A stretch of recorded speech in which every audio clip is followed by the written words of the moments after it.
যেই হাতের আঙুল একসময় ট্রিগারে ছিল অটল, সেই হাতে মেলেনি রাষ্ট্রীয় মর্যাদার স্বীকৃতি। বলছি বরিশালের বাবুগঞ্জ উপজেলার কেদারপুর ইউনিয়নের ফরিদ উদ্দিনের কথা, যিনি পূর্ব ভূতেরদিয়া গ্রামের 4 সহযোদ্ধাকে নিয়ে 71-এ ঝাঁপিয়ে পড়েছিলেন রণক্ষেত্রে। তার দাবি, মুক্তিযুদ্ধে ভারতের হাসনাবাদে প্রশিক্ষণ নেন। 9 নম্বর sector commander major M A জলিলের অধীনে যুদ্ধ করেন, আছে সেই সনদও। বাবুগঞ্জের কেদারপুর ইউনিয়ন কমান্ডের প্রত্যয়নপত্র সংরক্ষণে রেখেছেন সযত্নে। যুদ্ধ করে লাল সবুজের পতাকা, নিজস্ব মানচিত্র দেশ স্বাধীন করেছেন ঠিকই, কিন্তু 55 বছর পর অন্য এক যুদ্ধের মুখোমুখি হন তিনি।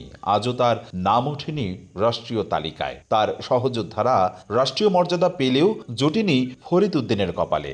আমরা এখান থেকে ভারতে 4 জন লোকে গেছি, কিন্তু গেছি শুধু এই জন্য দেশকে স্বাধীন করার জন্য, বাংলা ভাষা টিকে রাখার জন্য, মা বোনের ইজ্জত টিকে রাখার জন্য। 2 ব্যক্তি, আমরা 2 ভাই, আমরা মুক্তিযুদ্ধে স্বাধীনতার প্রশংসা পাইয়েছি এবং আমরা ভাতাপ্রাপ্ত হয়েছি।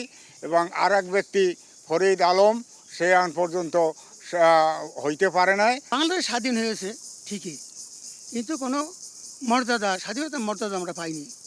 রাষ্ট্রীয় তালিকায় নাম না ওঠার পেছনের কারণ হিসেবে ফরিদ উদ্দিনের ছেলে বরিশাল জেলা ছাত্রদলের সভাপতি হওয়ায় বাধা হয়ে দাঁড়িয়েছে বলে অভিযোগ তাদের। এখন আদালতের দ্বারস্থ হয়েছেন তারা। এছাড়া বিগত সরকারের শাসনামলে অর্থ আর দলীয় প্রীতির কাছে মুক্তিযোদ্ধার সনদ বিক্রি হয়েছে বলেও অভিযোগ রয়েছে। যদিও যাচাই বাছাই কার্যক্রম শুরু হয়েছে বলে জানায় জেলা মুক্তিযোদ্ধা সংসদ। আমি চাই যে আমাদের দেশের প্রধানমন্ত্রী জনাব তারেক রহমান তিনি আমাদের বিষয়টা খুব ভালোভাবে দেখবেন, যে যারা প্রকৃত মুক্তিযোদ্ধা তারা যাতে তাদের প্রাপ্যটা ফিরে পায়। এই ধরনের কোনো অভিযোগ যদি আমাদের কাছে আসে, আমাদের তো ক্ষমতা আছে এটাকে পুনঃ তদন্ত করার ব্যাপারে। এদিকে 24-এর 5 আগস্টে বরিশাল জেলার বিভিন্ন স্থানে মুক্তিযোদ্ধা সংসদ ও মুক্তিযুদ্ধ স্মৃতি বিজড়িত অবকাঠামো ভাঙচুরের শিকার হয়েছে বলে অভিযোগ উঠেছে। তবে বিএনপি সরকার ক্ষতিগ্রস্ত স্থাপনার তালিকা করে যথাযথ মর্যাদায় সংরক্ষণ করবে বলে জানান জেলা পরিষদের নবাগত প্রশাসক।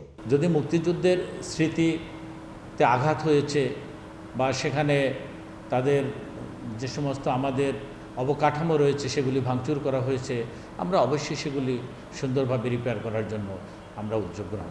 বরিশাল জেলায় তালিকাভুক্ত মুক্তিযোদ্ধার সংখ্যা প্রায় 8,000 জন। ক্ষমতার পট পরিবর্তনে প্রকৃত মুক্তিযোদ্ধার পাশাপাশি একাধিকবার ভুয়া মুক্তিযোদ্ধাও তালিকাভুক্ত হয়েছেন বলে অভিযোগ আছে। অপূর্ব অপু, সময় সংবাদ, বরিশাল।